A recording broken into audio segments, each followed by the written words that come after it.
Hello friends, आप सभी को मेरा नमस्कार। स्टडी आईक्यू में आपका बहुत स्वागत है।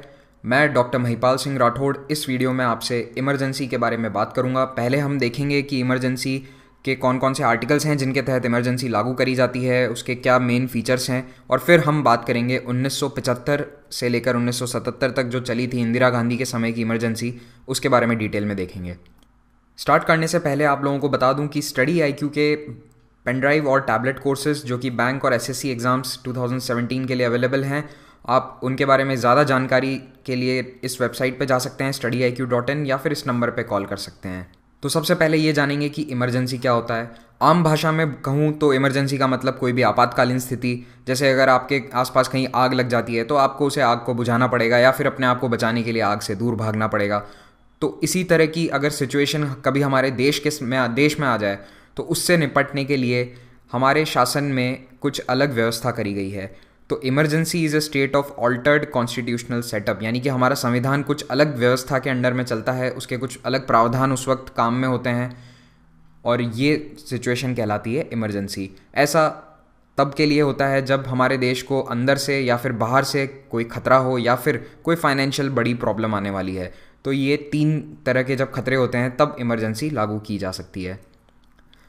तो ये स्टेट ऑफ इमरजेंसी की ज़रूरत हमें क्यों पड़ी? संविधान के निर्माताओं ने पहले से ऐसा सोच लिया था कि हो सकता है कभी भविष्य में ऐसी कोई स्थिति आए, कोई आपातकालीन स्थिति, जब भारत की एकता, अखंडता और सुरक्षा खतरे में हो, और ऐसे वक्त ऐसे मामलों से निपटने के लिए हमें कुछ स्पेशल प्रोविजंस करने पड़ेंगे, कुछ ऐसे प्रावधान करने पड़ेंगे कि तब सेंट्रल गवर्नमेंट के, सरकार के हाथ बंधे ना हो, उन्हें जो भी डिसीजन लेना है वो तुरंत ले सकें। कि अगर किसी ने हम पे हमला कर दिया तो हम ये नहीं कि लोकसभा में बिल पास करवा रहे हैं कि क्या हमें उस दूसरे देश पे फिर से हमारी आर्मी भेज के हमला करना चाहिए या नहीं। तो इस तरह की अगर कोई सिचुएशन आ जाती है, हालांकि नॉर्मल प्रोसेस वही है कि अगर आप पे कोई अटैक करता है तो आप पार्लियामेंट, क्योंकि हम पार्लियामेंट्री डेमोक्रेसी हैं, तो हमारे यहाँ लोकसभा में बिल पास होगा, तभी हम दूसरे देश से लड़ाई शुरू करेंगे। लेकिन कभी कभी ऐसा हो सकता है कि हमला इतना अचानक हो कि हमें तुरंत उस पर एक्शन लेने की ज़रूरत है, और ऐसे मौक़ों के लिए ही ये इमरजेंसी प्रोविजंस रखे गए हैं। सबसे मुख्य बात यह है आपको जो ध्यान रखनी है, इमरजेंसी में हमारे संविधान का जो यूनिटरी नेचर है वो पूरी तरह से उभर के सामने आता है। यानी जो हमारी संघीय प्रणाली है, फेडरल स्ट्रक्चर है हमारे कॉन्स्टिट्यूशन का, वो काफ़ी हद तक कम हो जाता है। फेडरल स्ट्रक्चर्स, फेडरल प्रोविजंस काफ़ी कम हो जाते हैं इमरजेंसी के वक्त में, और यूनियन गवर्नमेंट, सेंट्रल गवर्नमेंट बहुत पावरफुल हो जाती है। क्योंकि उसे उस इमरजेंसी सिचुएशन को संभालना होगा। ये सबसे खास बात है इमरजेंसी की। पूरे इमरजेंसी का क्रक्स यही है कि यूनिटरी नेचर, यानी कि सेंट्रल गवर्नमेंट ऑल पावरफुल। तो ये इमरजेंसी प्रोविजंस किस भाग में दिए हुए हैं? तो कॉन्स्टिट्यूशन के पार्ट 18 में है, आर्टिकल हैं 352 से 360। हमने ये कहाँ से इंस्पायर होकर हमने ये इमरजेंसी प्रोविज़न हमारे संविधान में डाले थे? वो था Weimar constitution. Weimar Republic Germany को कहते थे। 1919 से 1933 तक जो कॉन्स्टिट्यूशन था उसे वेमार कॉन्स्टिट्यूशन कहते थे जर्मनी में। तो वहाँ से हमने ये इमरजेंसी प्रोविज़न लिए हैं, जिसके तहत फंडामेंटल राइट्स को सस्पेंड कर दिया जाएगा, और इस तरह के कुछ दूसरे प्रोविजन हैं, आगे हम देखेंगे। भारत में 3 तरह की इमरजेंसीज़ हैं। सबसे पहली है नेशनल इमरजेंसी, जो कि पूरी देश में लागू होगी। ये आर्टिकल 352 के तहत लागू होती है। दूसरा है प्रेसिडेंट्स रूल, या फिर जिसे कई बार आमतौर पर स्टेट इमरजेंसी भी कहते हैं, लेकिन ऑफिशियली कॉन्स्टिट्यूशन में नाम इसका क्या है? Presidents rule. तो प्रेसिडेंट रूल आर्टिकल 356 के तहत है, और इसमें क्या होता है कि जो राज्य हैं, राज्यों में इमरजेंसी या फिर प्रेसिडेंट का डायरेक्ट रूल स्थापित किया जाता है, यानी कि वहाँ पे यूनियन गवर्नमेंट को पावर मिल जाती है और वहाँ की जो सरकार है उसको पावर नहीं होगी। ऐसा कुछ स्पेशल परिस्थितियों में होता है। तीसरा है फाइनेंशियल इमरजेंसी, आर्टिकल 360 के तहत।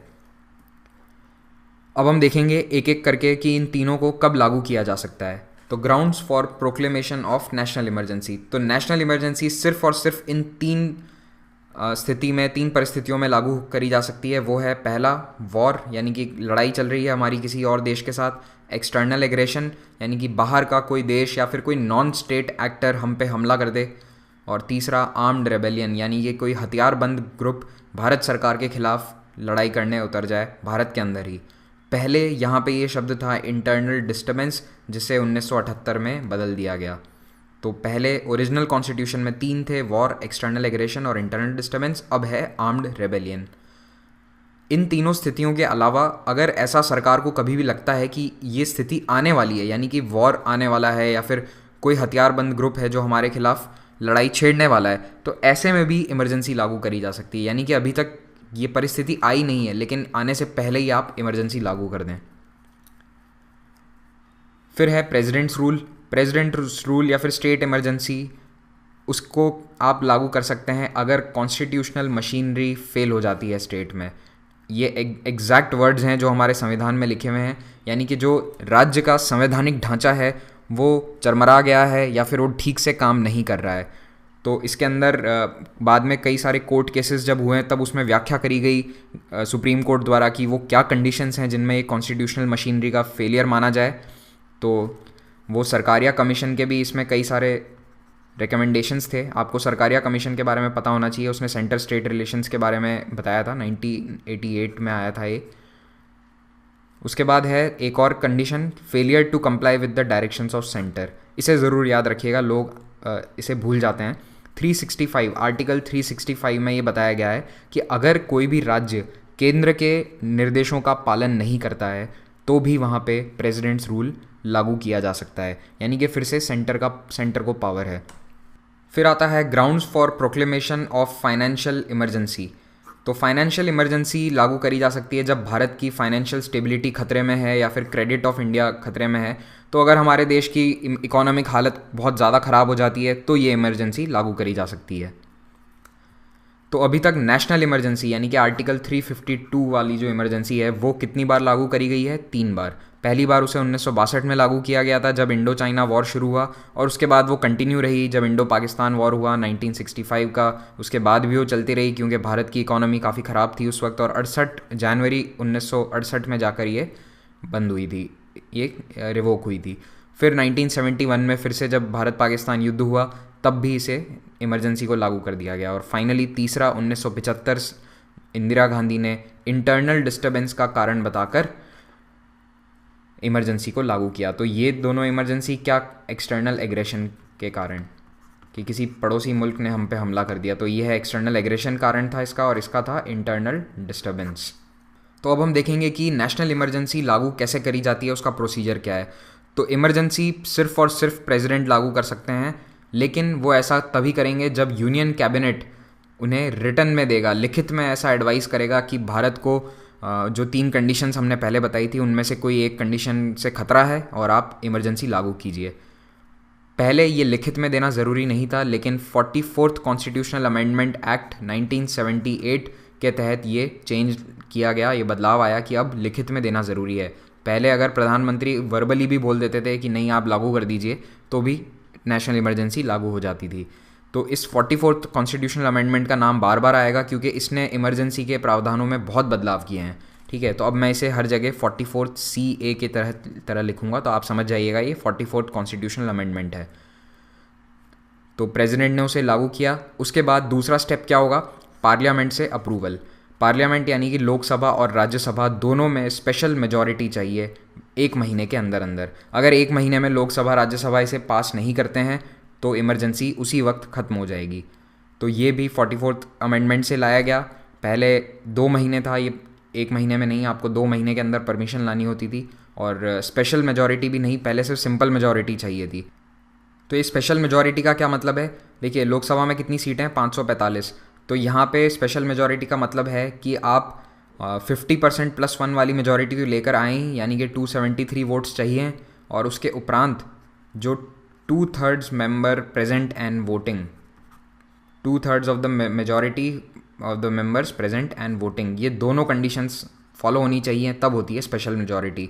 तो लोकसभा राज्यसभा दोनों में स्पेशल मेजॉरिटी होगी तभी ये बिल पास होगा। उसके बाद एक और चीज़, ये जो प्रोक्लेमेशन और इसके जो सारे प्रोसीजर हैं ये अब जुडिशियल रिव्यू के तहत आते हैं, यानी कि सुप्रीम कोर्ट में कोई केस कर सकता है कि ये इमरजेंसी गलत तरीके से लागू हुई, और अगर सुप्रीम कोर्ट की हियरिंग में ये ऐसा लगता है कि हाँ प्रेसिडेंट ने गलत तरीके से इमरजेंसी को लागू किया है तो इमरजेंसी उसी वक्त ख़त्म हो जाएगी। ये हुआ था मिनर्वा मिल्स केस के बाद में। ये बहुत ही इंपॉर्टेंट केस है, मिनर्वा मिल्स केस 1980। इसके पहले ऐसा नहीं था, कोई जुडिशियल रिव्यू नहीं होता था इमरजेंसी का। मिनर्वा मिल्स केस के बाद में ये जुडिशियल रिव्यू के अंडर में आया है। इमरजेंसी को हर 6 महीने बाद फिर से पार्लियामेंट में फिर से रिन्यू करना होगा, फिर से अप्रूवल लेना होगा। तो पहले 1 साल में लेना होता था और 44th अमेंडमेंट ने इसे 6 महीने कर दिया। तो अगर आपने इमरजेंसी लागू करी है जनवरी 2017 में, तो आपको फिर से जून जुलाई में जाकर फिर से पार्लियामेंट का अप्रूवल लेना पड़ेगा कि इसे एक्सटेंड करिए। लेकिन ये एक्सटेंशन कब तक चल सकते हैं? इनडेफिनेटली। आप चाहे जितने इसमें एक्सटेंशन ले सकते हैं। अगर सरकार 10 बार एक्सटेंशन ले लेती है, यानी कि ये इमरजेंसी कितने साल चल जाएगी? 10 बार एक्सटेंशन ले लिया तो 5 साल इमरजेंसी चल जाएगी। ओके, फिर हम बात करेंगे रिवोकेशन की, यानी कि इस इमरजेंसी को हटाया कैसे जाता है। तो आपातकाल को ख़त्म करने का अधिकार किसके पास है? फिर से प्रेसिडेंट के पास। प्रेसिडेंट जब चाहे उसे ख़त्म कर सकता है। उन्हें बस एक ऑर्डर निकालना है साइन करके कि आज इमरजेंसी ख़त्म, उसी दिन से इमरजेंसी ख़त्म हो जाएगी। लेकिन आमतौर पर ऐसा प्रेसिडेंट अपने आप करते नहीं हैं, क्योंकि वो सारे काम जो हैं राष्ट्रपति काउंसिल ऑफ मिनिस्टर्स की एडवाइस पर ही करते हैं। ठीक है। फिर लोकसभा के पास भी पावर है। अगर लोकसभा में सिंपल मेजॉरिटी से बिल पास हो जाता है, तो सिंपल मेजॉरिटी से पास हो गया तो फिर इमरजेंसी उसी वक्त ख़त्म हो जाएगी। तो देखिए 44th कॉन्स्टिट्यूशनल अमेंडमेंट ने क्या करा है कि इमरजेंसी को लागू करना तो बहुत मुश्किल कर दिया है, लेकिन उसे हटाना बहुत आसान कर दिया है। तो अब उसे लागू करने में काफ़ी दिक्कतें हैं। जुडिशियल रिव्यू है, कोई ना कोई कोर्ट चला ही जाएगा, तो बहुत मुश्किल है। तो इसीलिए 77 के बाद से भारत में आज दिन तक एक बार भी इमरजेंसी लागू नहीं हुई है। तो कई लोग मानते हैं कि इसका कारण ये 44th अमेंडमेंट के जो चेंजेस हैं उसके कारण ऐसा हुआ। अब हम बात करेंगे कि इमरजेंसी के दौरान एक्चुअली में होता क्या है। तो इमरजेंसी लागू होते ही पहला असर आता है सेंटर स्टेट रिलेशन पर। भारत में 3 तरह की लिस्ट हैं, आपको पता ही होगा। यूनियन लिस्ट, स्टेट लिस्ट और कॉन्करेंट लिस्ट, जिन पे कानून बनाने का अधिकार सेंटर, स्टेट और दोनों के पास है।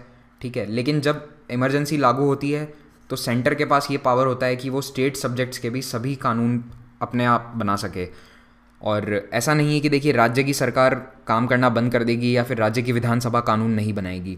लेकिन राज्य के विधानसभा का जो कानून है, अगर उससे सेंटर को कोई आपत्ति है तो सेंटर गवर्नमेंट अपना कानून बनाएगी और वही बाध्य होगा। तो इस तरह से फेडरल स्ट्रक्चर हमारा कमज़ोर हो जाता है, संघीय प्रणाली कमज़ोर हो गई और यूनिटरी नेचर बहुत ज़्यादा स्ट्रांग हो गया। दूसरा उसमें आता है कि सेंटर स्टेट के बीच में जो बजट एलोकेशन है, तो अगर केंद्र चाहे तो वो राज्यों का बजट कम कर सकती है, बढ़ा सकती है, जो उसकी मर्ज़ी है आप वो कर सकते हैं बजट के साथ। तो इस तरह के पावर सेंटर गवर्नमेंट को मिल जाते हैं। दूसरा उसका असर आता है लोकसभा और विधानसभाओं पे। तो जो आमतौर पे 5 साल के लिए होती हैं विधानसभा और लोकसभा, जो उनका नॉर्मल कार्यकाल है, लेकिन जब इमरजेंसी लागू होगी तो वो 1 साल के लिए एक्सटेंड हो जाएंगी और उसे बार बार एक्सटेंड किया जा सकता है। एक साल हर 1 साल बाद उसे एक्सटेंड किया जाएगा। लेकिन जैसे ही इमरजेंसी ख़त्म होती है तो उसके 6 महीने के अंदर अंदर चुनाव होने ज़रूरी हैं।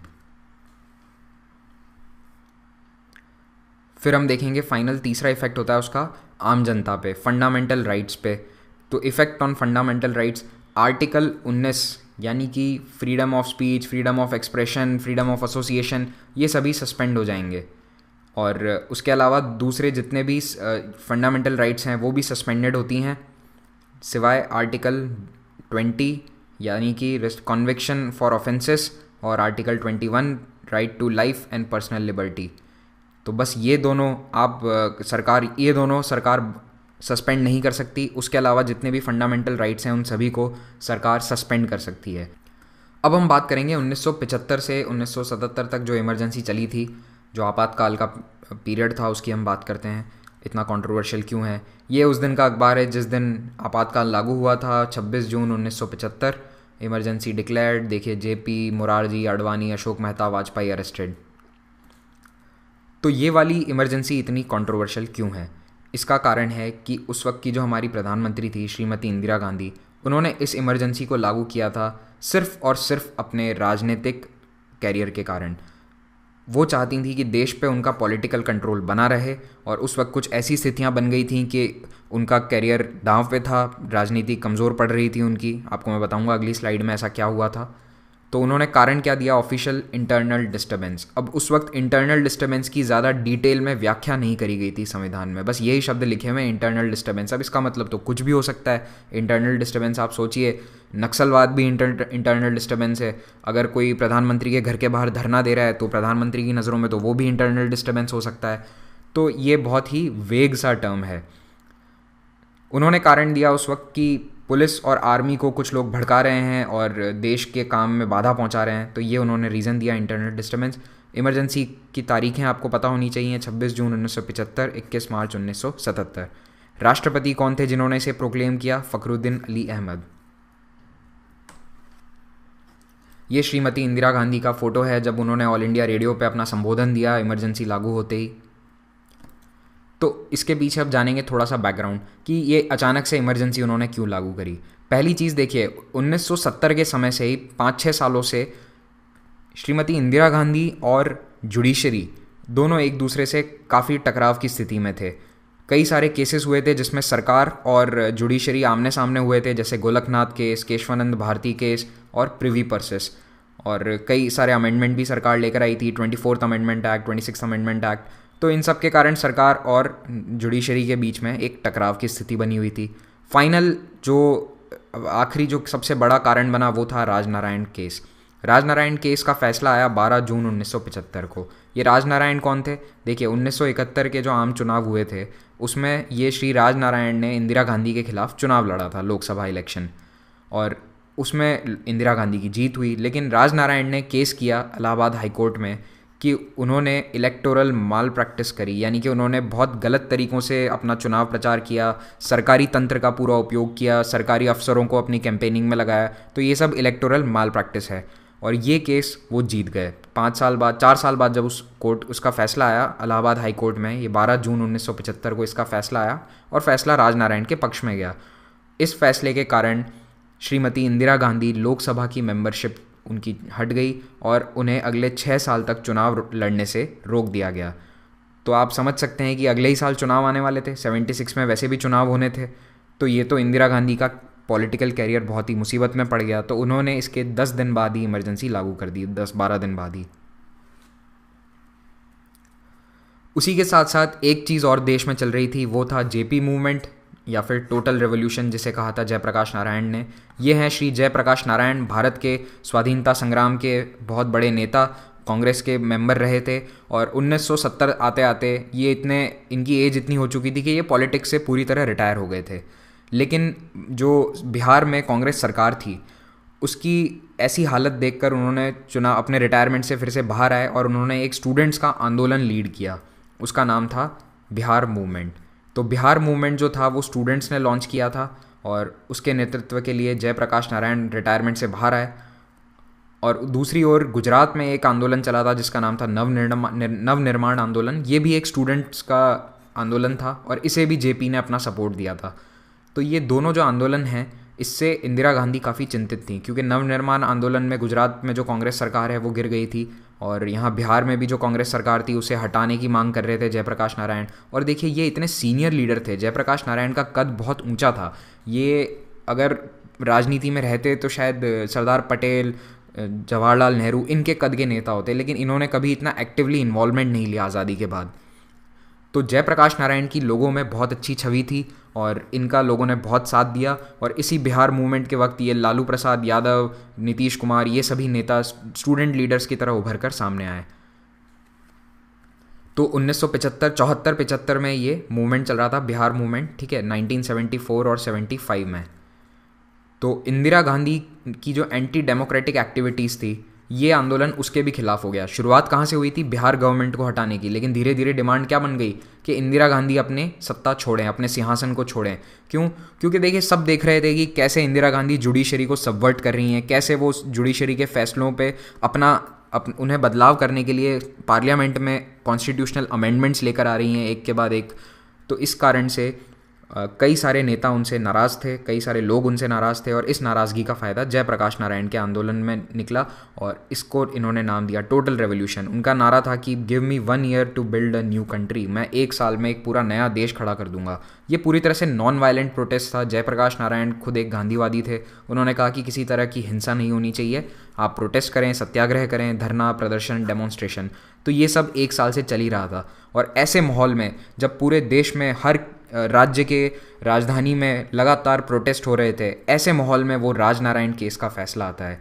जैसे ही वो फैसला आया, श्रीमती इंदिरा गांधी को लगा कि अब बहुत मुश्किल हो गई है, तो उन्होंने इमरजेंसी लागू कर दी। ये भी उसी वक्त का एक फ़ोटो है। जॉर्ज फर्नांडिस भी देखिए उस वक्त एक यंग लीडर थे। ये एक बहुत बड़ी रैली को संबोधित कर रहे हैं और ये है रेलवे एम्प्लॉयज़ की रैली। इन्होंने एक बहुत बड़ी हड़ताल करवाई थी जिसमें पूरे देश के जो रेलवे एम्प्लॉयज़ हैं वो हड़ताल पे चले गए थे, लेकिन इंदिरा गांधी ने इस हड़ताल पे बहुत बुरी तरह से क्रैकडाउन किया था। कई हज़ारों रेलवे नेताओं को अरेस्ट कर लिया। जो अरेस्ट हुए थे उनके घर वालों को रेलवे क्वार्टर से बाहर निकलवा दिया। इस तरह की दमनकारी नीतियों के कारण लोगों में काफ़ी गुस्सा फूट पड़ा। तो इमरजेंसी लागू हुई और उसके बाद कई तरह के अलग अलग काम किए सरकार ने। जैसे कि सबसे पहला उन्होंने कई नए कानून बनाए। उनमें से सबसे प्रमुख था 42nd कॉन्स्टिट्यूशनल अमेंडमेंट एक्ट 1976। तो उन्होंने उनकी देखिए पार्लियामेंट में मेजॉरिटी थी और अब तो लोकसभा में कोई ऑपोजिशन भी नहीं था, तो इसीलिए जो भी कानून इंदिरा गांधी को पास करवाना था वो आराम से पास हो जाता था। और उन्हें इतनी जल्दी थी कि कई बार तो कानून भी पास नहीं करवाती थी, सीधा ऑर्डिनेंस का इस्तेमाल किया गया। बहुत सारे ऑर्डिनेंस इस 2 साल के टाइम पीरियड में निकाले गए। Judiciary, subversion of judiciary. Judiciary का सबवर्जन यानी कि देखिए सुप्रीम कोर्ट में एक प्रथा चली आती है कि जो सबसे सीनियर मोस्ट जज होता है उम्र के हिसाब से, वही चीफ जस्टिस बनता है। लेकिन इंदिरा गांधी ने क्या करा कि एक जूनियर जज थे, यानी कि A.N. रे इनका नाम था, इन्हें चीफ जस्टिस बना दिया। कारण मैं आपको बता चुका हूँ कि कई सारे फैसले सरकार के खिलाफ गए थे, खास करके केशवानंद भारती केस। तो उसके बाद उन्होंने A.N. रे को सुप्रीम कोर्ट का चीफ जस्टिस नियुक्त कर दिया, चीफ जस्टिस ऑफ इंडिया। और A.N. रे पूरी तरह से इनके फेवर में थे। तो अगर कोई भी कोर्ट में केस करता था सरकार के खिलाफ या इमरजेंसी के खिलाफ, जो भी इमरजेंसी में अत्याचार हुए थे उनके खिलाफ, तो ये सारे केस में फैसले उनके ही पक्ष में जाते थे, इंदिरा गांधी के पक्ष में। क्यों? क्योंकि उन्होंने जुडिशरी में अपना दखल देना शुरू कर दिया था। ऐसा भारत के किसी प्रधानमंत्री ने आज दिन तक नहीं किया था और ना ही इसके बाद किया है। उसके बाद सारे नेताओं को, ऑपोजिशन पार्टी के जितने भी नेता थे सभी को रातों रात अरेस्ट कर लिया गया, उनके घर से उठवा लिया गया। बहुत ही ह्यूमिलिएटिंग एक्सपीरियंस था। जैसे कि देखिए तमिलनाडु में करुणानिधि की सरकार थी, तो करुणानिधि को भी अरेस्ट कर दिया, उनके बेटे स्टालिन को अरेस्ट किया गया और कई प्रदेशों में सरकार गिरा दी गई और वहाँ पे भी सारे लीडर्स को अरेस्ट किया। फिर दिल्ली में एक स्लम ड्वेलर्स की कॉलोनी थी तुर्कमान गेट के पास में, वहाँ पे लोग प्रोटेस्ट कर रहे थे तो उन पे गोलियाँ चलाई गई, वहाँ पे कई लोग मारे गए। तो आप देख सकते हैं कि ये तो अंग्रेज़ों के ज़माने की याद आ गई लोगों को कि हमारी सरकार हम पे ही गोलियाँ चला रही है, निहत्थे लोगों पे गोलियाँ बरसा रही है। फिर टॉर्चर ऑफ पॉलिटिकल डिटेनीज़। कई सारे पॉलिटिकल डिटेनीज़ ने यह आरोप लगाया कि जब हमें इमरजेंसी के काल में जेल में रखा गया तो हमसे टॉर्चर करके पूछा गया कि आपके साथी कहाँ हैं। क्योंकि जैसे ही बड़े बड़े नेता अरेस्ट हुए थे तो जितने भी दूसरे नेता हैं, छोटे नेता हैं, वो सब भूमिगत हो गए थे या फिर देश छोड़ के भाग गए थे। बहुत ही फेमस एग्जांपल देता हूँ, सुब्रमण्यम स्वामी जो हैं उनको अरेस्ट करने की कोशिश करी गई और वो रातों रात देश छोड़ के भाग गए, अमेरिका चले गए। उसके बाद प्रेस सेंसरशिप, अखबार, टीवी, मीडिया, हर तरह से उस पर पाबंदी लगा दी गई। जो सरकार चाहती थी सिर्फ वही न्यूज़ छपती थी। सरकार के खिलाफ अगर कोई भी आप एडिटोरियल छाप रहे हैं तो वो सरकार छपने ही नहीं देती थी। इंदिरा गांधी ने अखबार की जितनी भी प्रिंटिंग प्रेस थी सबकी लाइट कटवा दी थी जिस दिन इमरजेंसी लागू हुई थी, ताकि अखबारों में उनके खिलाफ न्यूज़ ना छप सके। ये एक बहुत ही फेमस कार्टून है, आप देखिए, ये जो आपने देखा होगा टाइम्स ऑफ इंडिया में आते हैं R.K. लक्ष्मण के कॉमन मैन। ये कॉमन मैन बेचारे अखबार के अंदर सर छुपा के बैठे हैं। तो ये कार्टून भी यहाँ नहीं छपा था, ये बाहर विदेशों में छपा था। और सारी फंडामेंटल राइट्स को सस्पेंड कर दिया गया था, आर्टिकल 20 और 21 भी। आपको मैंने पहले बताया था कि 20 और 21 अब सस्पेंड नहीं कर सकते हैं अगर कोई भी इंटरनल कारण से इमरजेंसी लागू करी जाती है, लेकिन ये उस वक्त नहीं था। ये भी अमेंडमेंट एक्ट में आया था, 44th अमेंडमेंट एक्ट में। तो उस वक्त सारी फंडामेंटल राइट्स सस्पेंड कर दी गई। Finally forced sterilization campaign, Sanjay Gandhi जो कि इंदिरा गांधी के बेटे थे, उनके नेतृत्व में एक स्टरलाइजेशन कैंपेन चलाया गया आबादी को कंट्रोल करने के लिए। तो अब आप देखिए, इसका उद्देश्य तो अच्छा ही था, नेक विचार था कि आबादी कंट्रोल होनी चाहिए, लेकिन ये स्टरलाइजेशन ज़बरदस्ती था। लोगों को ज़बरदस्ती, जिनके कोई बच्चा ही नहीं है उन्हें भी ले जाके उनकी भी वैसेक्टमी कर दी जाती थी। और आंकड़े बढ़ाने के लिए 70 साल 80 साल के जो बूढ़े लोग थे उनकी भी नसबंदी कर दी जाती थी। तो इस तरह की हरकतें थी। ज़बरदस्ती भी कई लोगों को उठा के गाँव से ले जाया गया। तो इस कारण से लोगों में कांग्रेस सरकार के खिलाफ गुस्सा बैठने लग गया। जब सारे नेता जेल में थे तो उस वक्त जो जूनियर लीडर्स थे पार्टीज़ के, वो भी भेष बदल के इधर उधर घूमते थे। तो ये एक बहुत फेमस फ़ोटो है। अभी हमारे जो वर्तमान प्रधानमंत्री हैं श्री नरेंद्र मोदी, वो देखिए कैसे एक सिख व्यक्ति का जो टर्बन है वो पहन के और दाढ़ी मूछ लगाकर इधर से उधर जाया करते थे ताकि कोई पहचान ना ले और अरेस्ट ना कर ले। तो फाइनली इतनी सारी मुसीबतों के बाद मार्च 1977 में इमरजेंसी हटा दी गई। चुनाव हुए। जनवरी 1977 में ये घोषणा कर दी गई थी कि अब चुनाव होंगे मार्च में, और इस चुनावों में इंदिरा गांधी और कांग्रेस की भारी हार हुई। और जीता कौन? जनता पार्टी। जनता पार्टी एक अलायंस थी, बहुत सारी जितने भी विपक्षी दल थे उन्होंने सबने एक होकर जनता पार्टी बनाई और उसकी सरकार बनी। जनता पार्टी की सरकार में प्रधानमंत्री बने मोरारजी देसाई। ये भी पहले कांग्रेस के नेता थे जिनकी इंदिरा गांधी से लड़ाई हो गई थी और इन्होंने कांग्रेस में अलग गुट बना लिया था, फिर इन्होंने कांग्रेस छोड़ दी। तो मोरारजी देसाई की सरकार ने शाह कमीशन का गठन किया और शाह कमीशन का काम था कि इमरजेंसी के दौरान जितने भी अत्याचार हुए थे उनकी जांच की जाए और ये भी देखा जाए कि ये इमरजेंसी क्यों लागू करी गई, इसके कारण क्या थे, इसमें जो भी एक्शन लिए गए क्या वो सही थे गलत थे। शाह कमीशन की जब रिपोर्ट आई तब उन्होंने कहा कि इस इमरजेंसी को लागू करने का कोई ठोस कारण नहीं था और जितने भी अत्याचार हुए थे वो गलत थे। और उन्होंने केस चलाने की भी कोशिश करी, लेकिन जब तक ये केस चलते उन अफसरों को, उन अधिकारियों को, नेताओं को, जब तक कोर्ट में ट्रायल चलता तब तक ये सरकार ही गिर गई जनता पार्टी की। इस जनता पार्टी सरकार ने एक और बहुत बड़ा बदलाव किया, वो था 44th कॉन्स्टिट्यूशनल अमेंडमेंट लेकर आई ये 1978 में। इस एक्ट के आने के बाद इमरजेंसी में कई सारे बदलाव आए, इमरजेंसी के प्रावधानों में, और अब इमरजेंसी लागू करना बहुत मुश्किल बन चुका था। तो मैंने आपको थोड़ा थोड़ा पहले भी बता दिया था, यहाँ पे एक बार फिर से उसके पूरा एक साथ बता देता हूँ कि 44th कॉन्स्टिट्यूशनल अमेंडमेंट एक्ट में क्या क्या चेंजेस लाए गए। पहला था, इमरजेंसी का कारण इंटरनल डिस्टर्बेंस हो सकता था, उसे हटाकर अब शब्द आ गया आर्म्ड रेबेलियन। ठीक है, आर्म्ड रेबेलियन मतलब कोई अगर हथियार उठा के सरकार के खिलाफ मोर्चा खोल दे। दूसरा, रिटर्न एडवाइस चाहिए। अब पूरे मंत्रिमंडल की जब रिटर्न रिक्वेस्ट आएगी तभी राष्ट्रपति आपातकाल घोषित कर सकते हैं, सिर्फ वर्बली कहने पे ऐसा नहीं होगा। उसके बाद सिंपल मेजॉरिटी नहीं, अब स्पेशल मेजॉरिटी चाहिए। फिर है article 19 can be suspended only in war and external aggression, यानी कि अब अगर आर्म्ड रेबेलियन की स्थिति है, यानी कि देखिए कोई भी आंतरिक कारण से अगर इमरजेंसी लागू करी जाती है तो उसमें article 19 freedom of speech, freedom of expression, ये सस्पेंड नहीं हो सकता। हाँ, अगर कोई देश हमला कर दे, लड़ाई छिड़ जाए, ऐसे में आर्टिकल 19 अभी भी सस्पेंड हो सकता है। आर्टिकल 20 और आर्टिकल 21 कभी भी सस्पेंड नहीं हो सकते। तीनों तरह की इमरजेंसी में आर्टिकल 20 और 21 नहीं हट सकता। दूसरा, पहले राष्ट्रपति के आपातकाल घोषित करने के 2 महीने के भीतर लोकसभा राज्यसभा से अप्रूवल लेना पड़ता था, लेकिन अब ये टाइम पीरियड सिर्फ 1 महीने कर दिया गया है। और फाइनली 1 साल के लिए पहले इमरजेंसी होती थी और 1 साल बाद फिर से लोकसभा राज्यसभा उसे रिन्यू करते थे, लेकिन अब ये है 6 महीने। अब आपको हर 6 महीने में लोकसभा से जाकर उसे इमरजेंसी को एक्सटेंड करवाना पड़ेगा। तो ये था इमरजेंसी के बारे में पूरा डिस्कशन। आपके आंसर राइटिंग प्रैक्टिस के लिए मैं एक क्वेश्चन देता हूँ। मेंस पॉइंट ऑफ व्यू से इमरजेंसी बहुत इंपॉर्टेंट टॉपिक है, तो आप एक क्वेश्चन लिखिए। 1975 emergency acted as an immunization for Indian democracy, comment.